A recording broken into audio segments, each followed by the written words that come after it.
नमस्कार दोस्तों।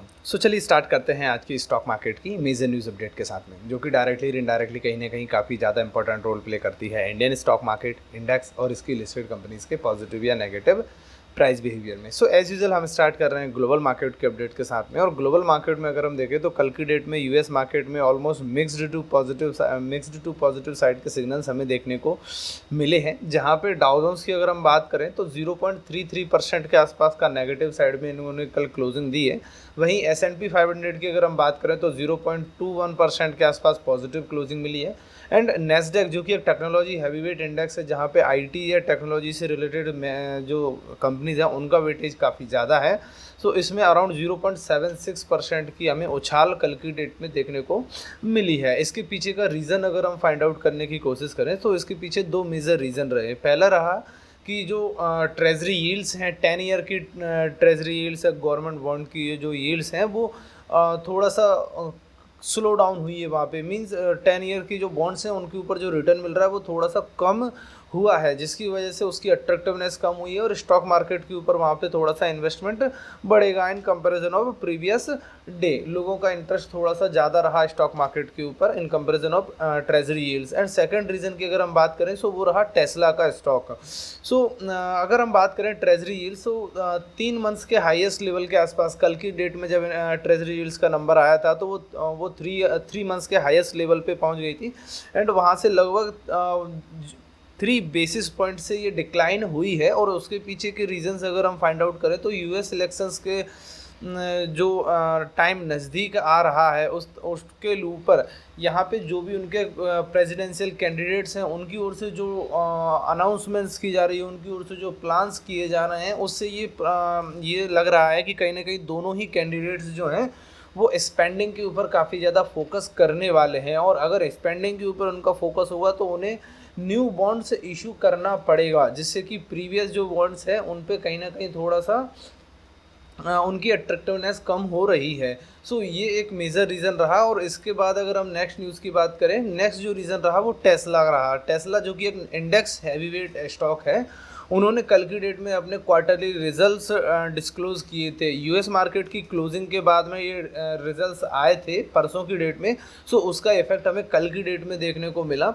इन्होंने सरप्राइजिंगली $2.17 बिलियन का जो प्रॉफिट क्लॉक किया है थर्ड क्वार्टर के अंदर। एंड ये 17.3% से ईयर ऑन ईयर बेसिस पे हाई रहा है प्रीवियस ईयर के कंपैरिजन में। मार्केट की जो एक्सपेक्टेशंस थी उससे काफ़ी ज़्यादा बेटर इन्होंने ये रिजल्ट्स जो शो किए हैं। और इसकी वजह से अगर हम देखें तो लगभग 21.9% का ग्रोथ हमें शेयर प्राइस में हमें देखने को मिला है। तो कहीं ना कहीं इसने पूरे टेक्नोलॉजी सेक्टर, कैस्केडिंग इफेक्ट हमें पूरा जो ईवी सेक्टर हुआ, रिन्यूएबल एनर्जी सेक्टर हुआ, टेक्नोलॉजी सेक्टर हुआ, उसके ऊपर इसका कैस्केडिंग इफेक्ट भी पड़ा। और इसी की वजह से अगर हम देखें तो नेस्डेक 0.76% के आसपास तक पॉजिटिव साइड में क्लोजिंग हमें देखने को मिली है। नेक्स्ट अगर हम मूव करें यूरोपियन मार्केट के ऊपर, तो यूरोपियन मार्केट में हमें जो है मिक्स्ड टू पॉजिटिव साइड की क्लोजिंग रही है।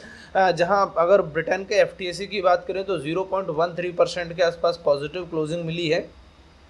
वहीं सीएसी जो कि फ्रांस का मेन इंडेक्स है 0.08%, ऑलमोस्ट फ्लैट क्लोजिंग मिली है यहाँ पे, पॉजिटिव रहा है। एंड डेक्स जो कि जर्मनी का मेन इंडेक्स है वो 0.34% के आसपास तक पॉजिटिव साइड में इन्होंने कल क्लोजिंग दी है। और इसके पीछे अगर हम रीजंस फाइंड आउट करें वहाँ पे भी कॉर्पोरेट अर्निंग्स चल रही है, जहाँ पे कंपनियाँ अपने Q3 के रिजल्ट्स शो कर रही हैं।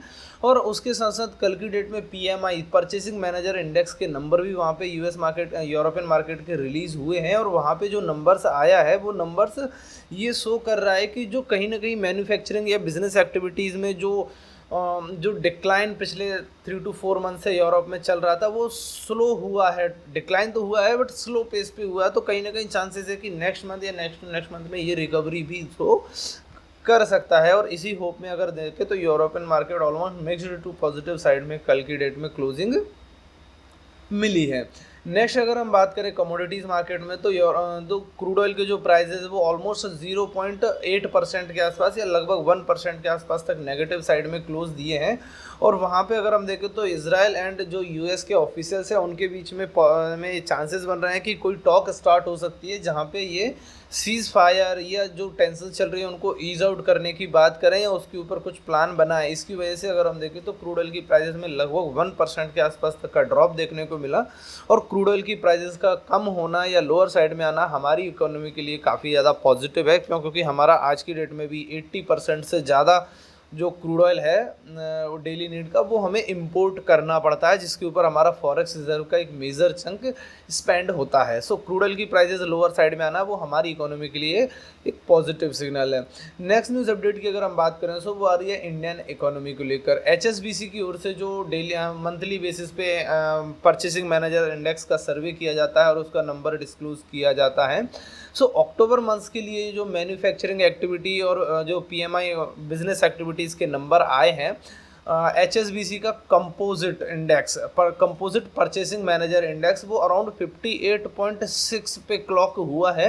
एंड प्रीवियस मंथ में अगर हम देखें सो लास्ट मंथ में अगर हम देखें तो 58.3 पर ये नंबर आया था। तो मंथ ऑन मंथ बेसिस पे अगर हम देखें तो जो बिजनेस एक्टिविटीज़ है both manufacturing sector as well as service sector दोनों में ही जो बिजनेसेस एक्टिविटी है वो एक हाईएस्ट मतलब तेज़ी से ग्रोथ हुई है। यहाँ पे मंथ ऑन मंथ बेसिस पे हमें यहाँ पे ग्रोथ देखने को मिल रही है। और इसमें भी अगर हम देखें तो मैन्युफैक्चरिंग सेक्टर जो है वो सर्विसेज सेक्टर के कंपैरिजन में तेज़ी से ग्रो हुआ है। तो वो कहीं ना कहीं हमारी इकोनॉमी के लिए एक तरह से पॉजिटिव है कि प्रीवियस अगर हम देखें तो 2 to 3 मंथ से ये बिजनेसेस एक्टिविटी स्लो हो रही थी या डाउन साइड में जा रही थी। बट अगर ये अभी पेस पकड़ना स्टार्ट हुई है तो मे भी चांसेस है कि अपकमिंग टाइम में और ज़्यादा तेज़ी से ये ग्रो हो सकती है ड्यू टू फेस्टिवल सीजन भी नज़दीक आ रहे हैं।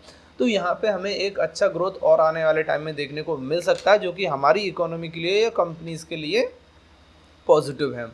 नेक्स्ट न्यूज़ अपडेट की अगर हम बात करें तो वो आ रही है एनवीडिया की ओर से। एनवीडिया कंपनी काफ़ी ज़्यादा ऑप्टिमिस्टिक है अभी इंडियन इकोनॉमी और इंडियन जीडीपी को लेके।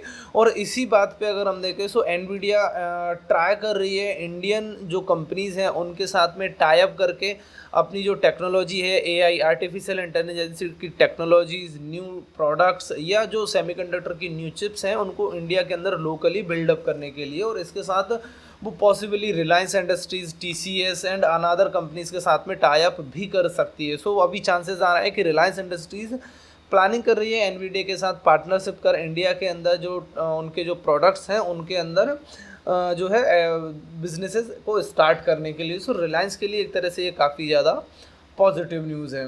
नेक्स्ट न्यूज़ अपडेट की अगर हम बात करें सो वो आ रही है अडानी ग्रुप को लेकर। अडानी ग्रुप जिस तरह से अपनी बिजनेसेस को या अपने प्रोडक्ट को काफ़ी तेज़ी से इन्हांस कर रहे हैं, काफ़ी अग्रेसिवली ये मूव कर रहे हैं अपने बिजनेसेस के अंदर, उसी चीज़ को लेकर अभी अडानी ग्रुप जो है वो काफ़ी तेज़ी से एक्सपांड करने की प्लानिंग कर रहे हैं कॉपर स्मेल्टिंग या कॉपर इंडस्ट्री के अंदर। कॉपर इंडस्ट्री में अगर हम देखें इंडिया के अंदर अभी 2 मेन प्लेयर हैं, हिंडाल्को जो कि बिरला ग्रुप की एक सब्सिडरी कंपनी है एंड हिंदुस्तान कॉपर जो कि एक पीएसयू कंपनी है।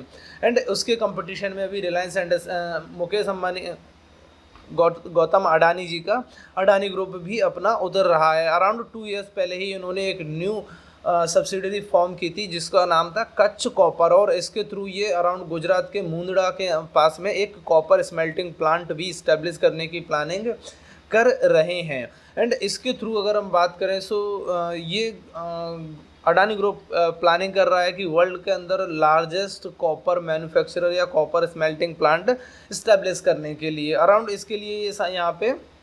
और अगर हम देखें सो ये न्यूज़ एक तरह से अडानी इंटरप्राइजेज़ के लिए काफ़ी ज़्यादा पॉजिटिव है क्योंकि कच्छ कॉपर जो है वो अडानी इंटरप्राइजेज़ की सब्सिडरी के तौर पे ही इस्टेब्लिश की गई है। सो अडानी के लिए एक न्यू सेक्टर, एक न्यू बिजनेस सेक्टर स्टार्ट हुआ है और उनके लिए एक तरह से ये काफ़ी पॉजिटिव है कि आने वाले टाइम में ये अगेन सेक्टर अडानी ग्रुप की जो अर्निंग्स हैं उनमें एक काफ़ी अच्छे लेवल पे कंट्रीब्यूट कर सकता है। आने वाले टाइम में चांसेस बन रहे हैं कि जो कॉपर है उनकी डिमांड काफ़ी तेज़ी से इंडिया के अंदर बढ़ सकती है क्योंकि कॉपर का काफ़ी ज़्यादा हैवीली यूज़ किया जाता है इलेक्ट्रिक व्हीकल्स और रिन्यूएबल एनर्जी सेक्टर के अंदर। और दोनों ही जो सेक्टर है इंडिया के अंदर फ्यूचर पर्सपेक्टिव से काफ़ी ज़्यादा बूमिंग है। सो रिलायंस अडानी ग्रुप प्लान कर रहे हैं कि again renewable energy and electric vehicles की बैकबोन या इंफ्रास्ट्रक्चर के तौर पे वर्क करने के लिए। सो इनके लिए एक तरह से ये काफ़ी ज़्यादा पॉजिटिव है कि आने वाले टाइम में इनकी डिमांड कॉपर की और ज़्यादा बढ़ सकती है और इसी के साथ साथ अडानी एंटरप्राइजेज या अडानी ग्रुप की अर्निंग्स भी बढ़ सकती हैं। नेक्स्ट न्यूज़ अपडेट जो आ रही है वो आ रही है वेदांता ग्रुप को लेके। वेदांता ग्रुप की जो सब्सिडरी कंपनी है सेरेंटिका ग्लोबल, ये प्लान कर रहे हैं 10 गीगावाट के रिन्यूएबल एनर्जी प्रोजेक्ट्स की को इस्टेब्लिश करना आंध्र प्रदेश स्टेट के अंदर। सो और इसके थ्रू अगर हम देखें तो ये सोलर एनर्जी पार्क्स को इस्टेब्लिश करने की प्लानिंग कर रहे हैं। 10 गीगावाट्स एक काफ़ी ह्यूज नंबर है रिन्यूएबल एनर्जी की के फील्ड में। सो वेदांता ग्रुप के लिए एक तरह से ये काफ़ी ज़्यादा पॉजिटिव है, क्योंकि जो रिन्यूएबल एनर्जी प्रोजेक्ट्स हैं वो लॉन्ग लास्टिंग होते हैं, वो कोई 2 ईयर्स 3 ईयर्स 5 ईयर्स के लिए नहीं होते हैं, वो अराउंड 20 ईयर्स 50 ईयर्स 100 ईयर्स तक के लिए होते हैं। सो और ये एक स्टेबल इनकम ग्रुप को प्रोवाइड करते हैं। सो वेदांता ग्रुप के लिए एक तरह से ये काफ़ी ज़्यादा पॉजिटिव है। नेक्स्ट न्यूज़ अपडेट की अगर हम बात करें सो वो आ रही है एक्सिस बैंक की ओर से। एक्सिस बैंक को जो है रिजर्व बैंक ऑफ इंडिया की ओर से नोड मिल गई है या उनकी ओर से अप्रूवल मिल गया है। अमिताभ चौधरी सर हैं उनको एज MD एंड CEO पर अगेन उनको ओके कर दिया गया है नेक्स्ट 3 इयर्स के टर्म्स के लिए। सो एक्सिस बैंक के लिए एक तरह से ये काफ़ी ज़्यादा पॉजिटिव है, क्योंकि अमिताभ चौधरी सर के ही गाइडेंस और डायरेक्शंस के अंदर जो एक्सिस बैंक है वो पिछले काफ़ी टाइम में एक अच्छी ग्रोथ उसने शो की है और आने वाले टाइम में 3 इयर्स के लिए उनको और अपॉइंट कर दिया गया है MD एंड CEO के पद पे। सो उनके लिए एक तरह से काफ़ी अच्छा पॉजिटिव है कि आने वाले टाइम में और अच्छी ग्रोथ यहाँ पे देखने को मिल सकती है under the guidance of Amitabh Chaudhary sir. Next news update की अगर हम बात करें सो वो आ रही है क्वार्टरली रिजल्ट्स को लेके। आज 25 अक्टूबर 2024 के सेशन के लिए जो क्वार्टरली रिजल्ट्स डिस्क्लोज होने वाले हैं उनमें मेजर कंपनीज है Coal India Limited, JSW Steel Limited, DLF, Bharat Electronics Limited, IndiGo, BPCL Bharat Petroleum Corporation Limited, Bank of Baroda, Hindustan Petroleum, Bandhan Bank और ऐसी ही लगभग 143 से ज़्यादा कंपनीज हैं जिनके रिजल्ट्स आज की डेट में Q2 के जो है डिस्क्लोज होने वाले हैं। यहाँ पे किस तरह से कंपनीज अपने रिजल्ट्स डिस्क्लोज कर रही हैं, उनके बिजनेस प्रॉस्पेक्ट किस तरह से ग्रो हो रहे हैं, प्रॉफिटेबिलिटी किस तरह से ग्रो हो रही है, उनके आगे फ्यूचर प्रॉस्पेक्ट्स किस तरह से बन रहे हैं, उन चीज़ों को देखते हुए मिड टू लॉन्ग टर्म के लिए हम उसमें इन्वेस्टमेंट की प्लानिंग कर सकते हैं। Next and final news update की अगर हम बात करें सो वो आ रही है फ्यूचर एंड ऑप्शंस कॉन्ट्रैक्ट, जो कि बैन की कैटेगरी में रखे गए हैं 25 अक्टूबर के सेशन के लिए।